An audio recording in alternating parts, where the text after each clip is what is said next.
The silence wasn't just quiet, it was accusing. On February 6, 2026, the air hanging over the Montecito hills felt heavier than it ever had before, as if the mansion itself knew something had finally gone wrong. For nearly a decade, the world believed one unshakable truth: Prince Harry would burn everything to the ground before ever turning against Meghan Markle. Family, crown, country, reputation, all expendable. He was the man who chose love over legacy, devotion over duty, exile over obedience. Or so we were told, but what Harry finally admitted behind closed doors shattered that fairy tale in a way no royal scandal ever had. Because this time, he didn't defend her, he didn't redirect the blame, he didn't soften the edges, he cracked the story wide open, and what spilled out suggested that the life we've been watching wasn't just messy. It may have been carefully rewritten by the one person who benefited most from his silence.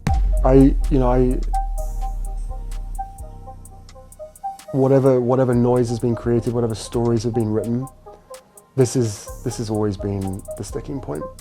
And put yourself in my shoes. If you step back to try to create a different role, because I felt as though it needed to come out, the other side of the story needed to be told. God forbid anything should happen, and I don't regret that at all. For years, Harry played his role perfectly. The loyal husband, the silent shield, the prince who absorbed every blow while Meghan stood in the spotlight. He fought his father, distanced his brother, dismantled his own identity piece by piece, all in the name of protection. The image was powerful, a man sacrificing everything for love. But something has shifted, and insiders say the change didn't happen overnight. It happened quietly, painfully, and far away from cameras. At a private wellness summit in California, an event designed to be a safe space for men to speak freely, Harry walked on stage expecting to recite the same approved script he's delivered 100 times before. Grief, healing, purpose, the familiar performance. Until one question slipped through that cut deeper than anyone anticipated. The moderator asked whether he had ever lost himself in love. Harry froze, not paused, froze. The trained smile fell away, his shoulders tightened. People in the room say it looked like he might walk off entirely. Instead, he exhaled, not for the cameras, for himself, and then he admitted it. He said yes. He confessed there was a time he no longer recognized the man staring back at him in the mirror. He thought he was finding freedom. Then came the sentence that detonated everything. Sometimes freedom can look a lot like a cage. Those words didn't land softly, they exploded. Because Harry wasn't talking about the monarchy. He wasn't talking about the British press. He was talking about California, about the life that was supposed to save him, the life he fought for, the life he sold his past to protect. Behind the Montecito gates, insiders say this confession wasn't accidental. It was the result of months of mounting pressure, of a man slowly realizing that the narrative of his life no longer belonged to him. As Netflix projects faltered and Spotify deals vanished, the cracks widened. Meghan pushed forward. More visibility, more branding, more control. Harry, meanwhile, wanted the opposite: silence, stability, an exit from the performance. One source put it brutally simply: he is exhausted. Exhausted from being the voice, the shield, the agreeable partner who never says no. For years, he believed he was rescuing Meghan from a cruel institution. Now that belief has begun to invert in a way that terrifies him. He's starting to wonder if he was never the savior, just the one being slowly erased. As Harry watches the world he left behind continue without him, the contrast is impossible to ignore. His brother commands respect. His father focuses on legacy. The monarchy adapts, survives, moves forward. Harry, meanwhile, exists in a strange limbo. No longer royal, but not truly free. Surrounded by luxury, yet increasingly isolated. Sources say Meghan sensed this shift immediately and tightened her grip. Appearances, messaging, access, even conversations. Everything filtered, everything controlled, driven by a growing fear that he might go off script again. And that is exactly what he did. When the clip leaked, panic reportedly erupted inside Montecito. Phones rang non-stop, damage control teams scrambled, requests were sent to have the footage wiped. But it was already too late. The internet had named it Harry's slip of truth. And for the first time in years, when confronted about it at home, Harry didn't retreat. Since that moment, the pattern has been impossible to ignore. Fewer joint appearances, more solo outings, a heavier presence about him. Friends describe him as withdrawn in a way they've never seen. One former military friend said something chilling, that Harry used to be the loudest person in the room, the one cracking jokes, commanding energy. Now he just stares into his glass like he's somewhere else entirely. And then came the line that stopped that friend cold. Harry admitted that sometimes he misses being invisible. Think about that. A man who claimed he wanted privacy now wishing he could disappear entirely from the life he built. That's when it becomes clear that the freedom he chased didn't liberate him, it trapped him. The deals, the interviews, the global exposure, all of it demanded constant performance. What once looked like escape now feels like a cage made of gold and guilt. And that cage isn't just emotional, it's financial. Sources say the pressure inside the mansion is being fueled by a terrifying burn rate. Security, staff, travel, wardrobe, image maintenance, millions a year just to keep the Sussex empire afloat. With Spotify gone and Netflix cooling, the money anxiety is real. Harry, who never worried about finances until he left the UK, is now facing a reality he was never prepared for. His freedom came with a price tag. Meghan's response has been to push harder. More launches, more products, more branding. But for Harry, every new venture feels like another bar welded onto the cage, proof that their life is a commodity, not a sanctuary. Insiders say Meghan can see him unraveling in real time, but what alarms those closest to them isn't just the strain on the marriage, it's what she's choosing to protect, not the relationship, the brand. Because this version of Harry, honest, reflective, unscripted, is dangerous. Not emotionally, strategically, and that's where this story truly begins to fracture.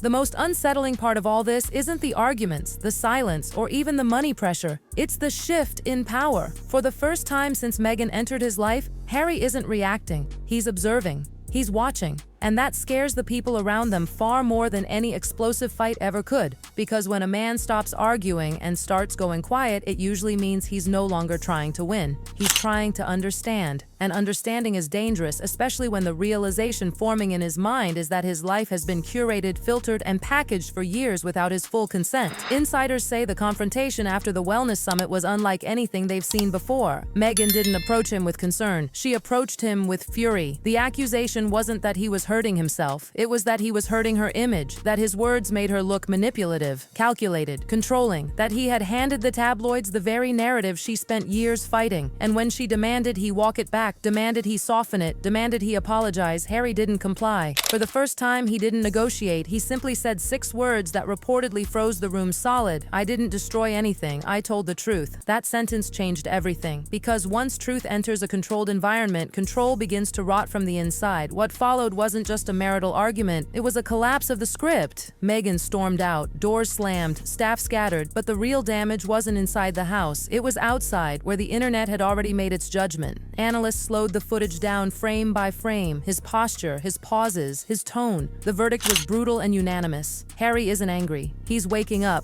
And that realization triggered full-blown panic. Damage control launched immediately. Carefully placed articles began appearing, reframing Harry as fragile, exhausted, confused, a man overwhelmed by pressure. The subtext was clear: don't listen to him too closely. But the strategy failed because the clip didn't need interpretation. Freedom can look like a cage didn't sound confused. It sounded clear, painfully clear. Behind closed doors, the tension thickened. Friends say Harry didn't look defeated in the aftermath. He looked lighter, relieved, as if admitting the truth, even partially, loosened something that had been tightening around his chest for years. But relief in him triggered fear in her. Because Meghan understands optics better than anyone. She knows the public will always feel sympathy for the wounded prince, the boy who walked behind his mother's coffin, the soldier who lost his way. If that narrative flips, if Harry becomes the quiet victim of unchecked ambition, she loses the war of public opinion instantly. And that fear has driven an even deeper wedge between them. Attempts to present unity have backfired spectacularly. Each staged appearance looks stiffer than the last. Each smiling photo feels rehearsed. And the internet has noticed. Comment sections aren't kind, they're blunt. He looks miserable. She looks defensive. And the harder her team pushes the stronger than ever angle, the more artificial it feels. Inside the house, sources say the atmosphere is unbearable. Not loud, not chaotic, just cold, heavy. Harry has withdrawn completely. He spends nights pacing the gardens alone, sitting by the fireplace in silence, staring into nothing. He has stopped returning calls from Hollywood insiders tied to Meghan's world. That distance isn't accidental. It's deliberate. He's shrinking his world down to something manageable.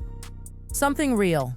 Then came the Dodgers game. A moment so small it should have been meaningless, yet said everything. The kiss cam hit them. The script was obvious. Smile, lean in, play along.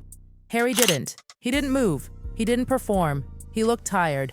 Finished. It wasn't rebellion with words. It was rebellion through refusal. A quiet declaration that he was done being a prop in someone else's production. Friends say this isn't a mood, it's a shift. He's no longer angry enough to fight, he's tired enough to step away, and that exhaustion has turned inward. Harry has reportedly grown deeply uncomfortable with the idea that even his children exist inside this curated bubble. Archie and Lilibet aren't just kids, they're assets, symbols, future leverage for deals and narratives. That realization has shaken him to his core. He spent his entire life fighting intrusion, only to realize that the call may now be coming from inside the house. The fear that his children could become content for the next big deal has pushed him into a quiet panic. He wants to be a father, not a content pipeline. But in Montecito, those lines no longer exist. So Harry did something no one expected. He reached backward instead of forward. Quiet calls to old army friends, messages to former palace aides. Not to complain, not to leak, but to remember. To ground himself in the version of his life that existed before cameras dictated value. These conversations aren't about headlines, they're about identity, about whether the man he used to be still exists somewhere underneath the layers of branding and obligation. One insider described it as a man realizing he left his unit and doesn't know how to get back. At the same time, Meghan's world has been shrinking. Hollywood has gone cold, invitations have dried up, allies have gone silent, the Obamas, the Clooneys, the Beckhams, all distant now. Agents struggle to place her in rooms she once commanded. The industry no longer sees a power couple. It sees volatility, drama, risk. Her title opens doors, but her reputation closes them just as fast. And without the elite validating her, the brand loses its shine. She's a duchess with no court, a title without influence. And that realization has begun to unravel her. Staff have overheard late-night calls, cracks in her voice, frustration boiling over. "I gave up everything for him," she reportedly said, "and now he's making me look like the villain." But here's the truth no one is saying out loud. Harry isn't trying to destroy her. He's trying to find himself. That distinction matters, and it's why what happened next terrified everyone involved. At a private veterans gathering in Santa Barbara, Harry showed up alone. No cameras, no entourage, no Meghan. Witnesses say he was emotional, openly tearful. He told the room something that spread fast, not as gossip, but as concern. "You don't realize how lost you are until someone takes the compass away." Then, almost to himself, "I thought I was doing the right thing. Somewhere along the way, I stopped being me." That wasn't a performance, that was a confession. And it resonated deeply with people who knew him before all of this. And then the final bomb dropped, quietly, almost invisibly. Harry has been working with a publisher on a personal project Meghan did not approve. Not a documentary, not a hit-piece memoir, something far more dangerous to the Sussex brand. A deeply personal manuscript focused on identity, erasure, and the cost of love when power and cameras get involved. People who've seen early excerpts describe it as brutally honest. No shared narrative, no protection. For the first time, Harry isn't telling their story, he's telling his own. That's what terrifies her, because once the man she relied on to stay silent starts speaking for himself, the illusion collapses. The brand fractures, the fairy tale dissolves, and there is no rebuilding it. The cage door is open now. The only question left is whether Harry will finally walk out, or close it himself and disappear back into the performance forever. The world is watching, and this time the script is no longer hers.